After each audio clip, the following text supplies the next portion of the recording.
To another Ask the Medium, we have some questions which has been sent in to us by viewers. I'll do my best to answer them for you. So if I could have the first question.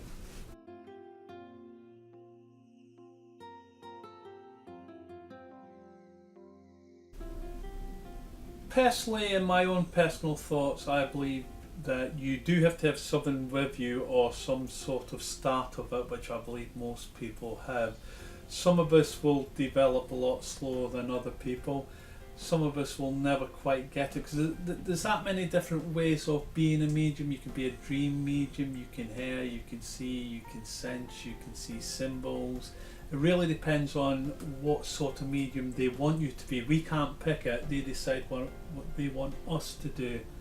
But if you have got a small bit there, then yes, I certainly believe that it can be developed and it can be enhanced.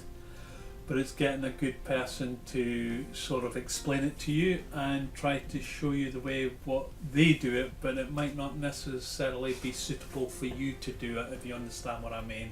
So definitely yes, I think you can, but no, not everybody is got it. Some people just don't have it at all in any form, shape or way.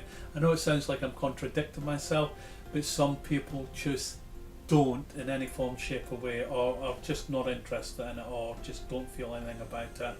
But generally most people can, in my belief. Next question please.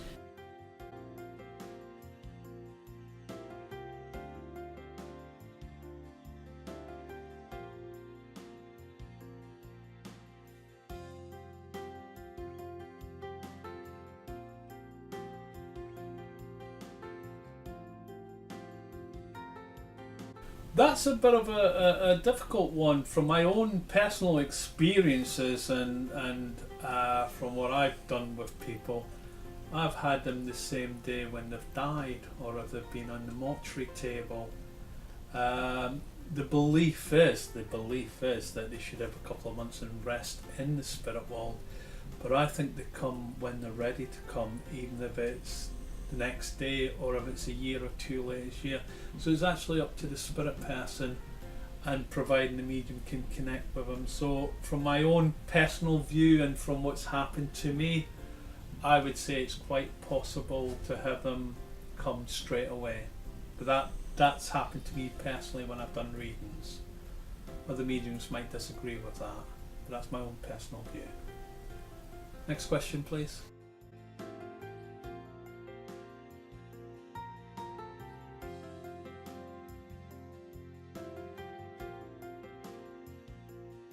Oh yes, definitely. Yes, they can. They can do that quite a lot. Luckily, we don't get a great deal of cases of it where it's true demon. It's more like a possession, or they're interacting with the person who is alive because they're, I don't know, trying to share their life with them, trying to steal their energy from them. But yeah, demons definitely can do that, there's no question about it, because I've done a few exorcisms myself, as people who know me would vouch for that. But yeah, they certainly can.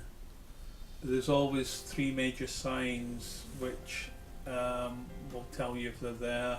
The Vatican, they do special courses on it as well, so you could read through their paperwork as well, and they'll tell you the signs of what to look for, obviously strength, languages, etc., stuff like that, foul smells, not liking anything that's Christian orientated, like crosses, crucifixes, stuff like that. So yeah, it definitely does, and it's been going around for thousands and thousands of years, so yeah, we do believe in that. I do very strongly, because I've dealt with a lot of cases like that. And the next question please.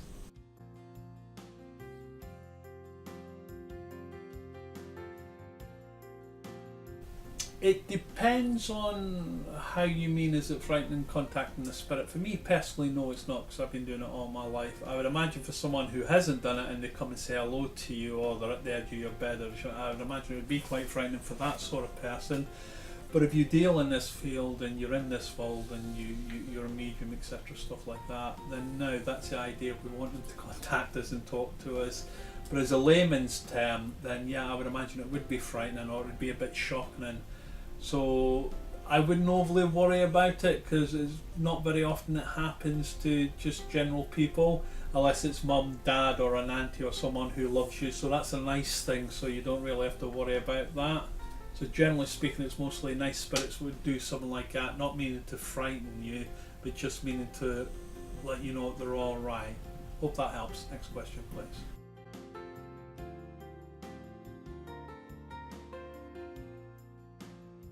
Well, very evil people.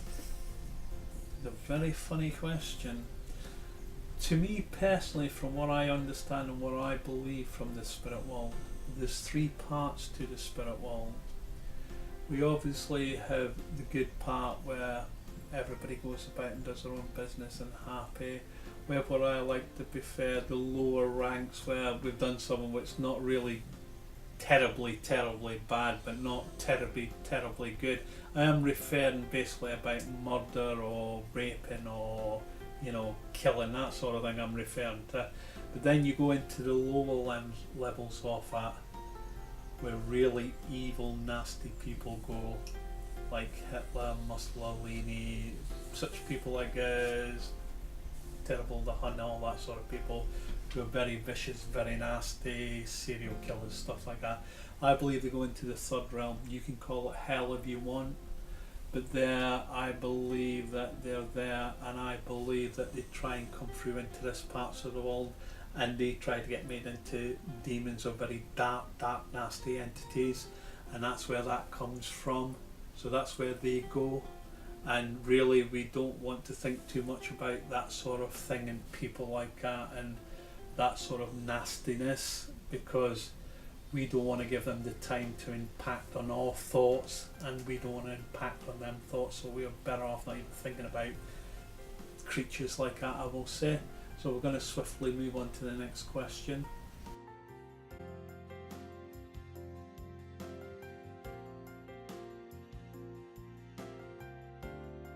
All children who have passed over into the spirit world, if it's before they've reached actual birth or during birth or just after birth, all spend their time in the spirit world. They will grow up in the spirit world. They will have their life in the spirit world. They will wait for their mum and their dad. You will see them, but they'll come to you as a baby. They will not come to you as an adult. If you live, say, 40, 50 years longer and the baby passed over in a miscarriage, for example, 50 years ago, it's not going to come as a 50-year-old lady or a 50-year-old man. It'll come as a baby, so you recognise them. They'll go to school, they'll learn, they'll have jobs, etc. They'll grow up, they'll meet their soulmate over there as well. And if they decide to come into another lifetime on this side of Earth, and then they'll re-meet the person who they met in the spirit world originally, who they loved. So yes, they do grow up and they do have a nice life over there. Next question, please.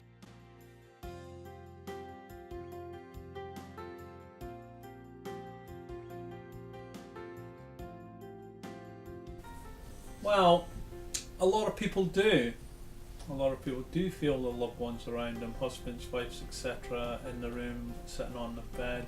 It might be that there's not time for them. Maybe they don't understand how the system works in the spirit world. Maybe they need more time. Maybe they're a bit lost. There could be many reasons for it, but eventually they will get towards you. Even if it takes a few years, they will get towards you. So do keep faith and keep on asking them to come in. But maybe they have visited you and you just haven't felt them, or you haven't seen them because of the grief what you are in personally. So that could be a problem as well. So shall we go to the next question?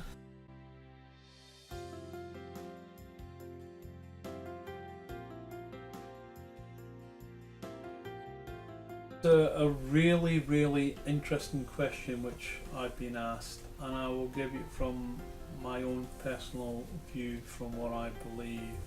I believe yes that they can, because they're in a different consciousness level from what we're in. I also believe that they're in a different vibe, and the spirit world is more on their vibration than what we are on normally would be as human beings, because most mediums have to come down in the vibes, and the spirit world will come so we meet, and that's how we get a better connection. But something I do believe that is possible. There is many stories of that sort of happening. People have had near-death experiences, etc. people who have been in comas where we know that they've had brain problems with it and they've come out of the coma. One particular case was a guy who in America who had a similar thing to that, and he did come out of a long-term coma after a couple of years, and they said he couldn't talk, blah blah blah. He actually did. I can't remember the gentleman's name, but I did watch it. So yeah, I definitely think that they can. I think you can, because then you could say the same. If I meditate, can I go into the spirit world in thought? Yes. Why can't you? So I definitely believe that, but it doesn't mean the person who has the senile dementia, he's in both realms or she's in both realms. In other words, her physical body is stuck in this realm with us, but parts of her mind and her spirit visit the spirit world and come back. So yeah, so maybe that's why they're getting extremely confused if they really got senile dementia. This is my own personal belief. I want you to remember this. This is why it's called Ask the Medium. So this is my own personal beliefs, and I believe it's possible. I say yes to it. A lot of people would probably disagree with me, but I think certainly yes. Right, well, can I thank everybody who's viewed? If you liked it, subscribe and share, and hopefully we'll be doing another one. So keep the questions coming in, because if we don't get the questions, I can't give any answers to anybody. So keep on typing in and let me know, and thank you very much, and light and love towards you.